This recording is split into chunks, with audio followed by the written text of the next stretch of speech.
Saksi mahkota dihadirkan oleh hakim di Peradilan Pidana Narkoba Teddy Minahasa dan Dodi Prawinegara. Kalau ada orang-orang atau anggota-anggota Polri yang terlibat, katakan misalnya jadi backing atau terlibat jadi pengedar, misalnya ancaman hukumannya mati, bahkan ada yang sudah divonis mati. Nah, tapi memang anggota-anggota yang berpangkat rendah ya, berpangkat bintara. Nah, ini yang menjadi sorotan kan pangkatnya bintang karena jenderal ya, yang harusnya memberikan contoh yang baik, justru mesti harus memberantas narkoba, bukannya malah minta disisihkan untuk kemudian dipakai sendiri gitu. Nah, tadi kan saya bilang ini beban berat untuk Teddy Minahasa. Nah, tuntutannya kalau saya lihat di sini tuntutannya ini bisa maksimum. Ya, 112 114 maksimum itu 20 tahun seumur hidup atau mati. Nah, jadi 3 rangkaian itu. Ditambah lagi jangan lupa ada variabel tekanan publik yang kita sering bicarakan. Variabel tekanan publik ini luar biasa loh.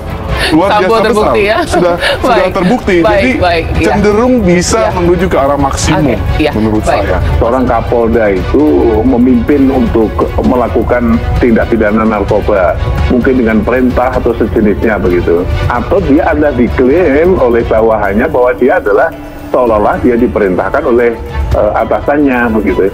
Saya kira harus dipahami secara objektif ya, karena kalau misalnya dia termasuk yang kejebak dalam tindak pidana narkoba yang dilakukan oleh bawahannya, kan itu nanti resikonya adalah hukuman mati gitu ya. Nah, sebaiknya ya tadi saya sebutkan bahwa harus dilakukan secara hati-hati. Makanya si Teddy Minahasa mengatakan itu sesuai dengan peristiwanya, berarti si Arif pelakunya. Makanya di surat itu ya bebankan ke si Arif gitu loh, karena ternyata di BAP-nya si Dodi pun, Dodi mengatakan inisiatif menjual narkoba tersebut 3 Oktober adalah Arif. Ada semua BAP-nya. Cuma kan saya nggak mau terlalu banyak ngomong, biar aja nanti di pembelaan. Jadi yang jelas ya siap-siap aja, apakah ada dituntut hukuman berapa ya si Teddy udah siap.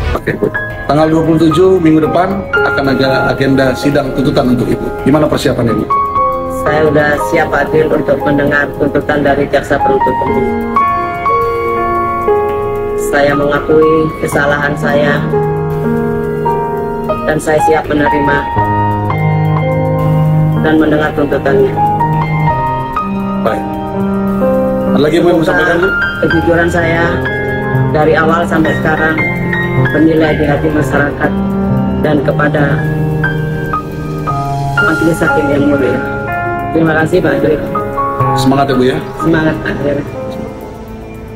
Persidangan yang ramai di media akhir-akhir ini selain kasus Sambo adalah kasus tindak pidana narkoba Teddy Minahasa, Dodi Prawinegara, dan Anita di Pengadilan Jakarta Barat. Istilah saksi mahkota seringkali disebut-sebut. Meski belum diatur secara resmi dalam UU Nomor 8 Tahun 1981 tentang hukum acara pidana di Indonesia, kehadiran saksi mahkota dapat membantu para penegak hukum dalam pembuktian suatu perkara di pidana. Lantas, apa itu saksi mahkota? Menurut Direktur LBH Karang Taruna Kabupaten Bogor menyampaikan, saksi mahkota adalah saksi yang memberikan keterangan atas dasar pengalaman pribadinya sebagai pelaku atau terlibat langsung dalam tindak pidana yang sedang disidangkan, ujar Nurdin Ruhendi. Dalam praktiknya, saksi mahkota digunakan sebagai bentuk penyertaan atau deal neming dalam suatu perkara pidana, di mana terdakwa yang satu dijadikan saksi terhadap terdakwa lainnya. Tambahnya, penggunaan saksi mahkota dalam pembuktian suatu perkara pidana di Indonesia dapat diterapkan pada semua jenis tindak pidana dan tidak ada batasan. Namun penggunaannya harus memenuhi persyaratan yang telah diatur dalam KUHP. Seperti saksi harus memberikan keterangan atas pengalaman pribadinya sendiri, keterangan harus relevan dengan perkara yang sedang disidangkan, dan lain sebagainya. Dalam praktik peradilan pidana, kehadiran saksi mahkota dapat membantu para penegak hukum dalam membuktikan suatu tindak pidana.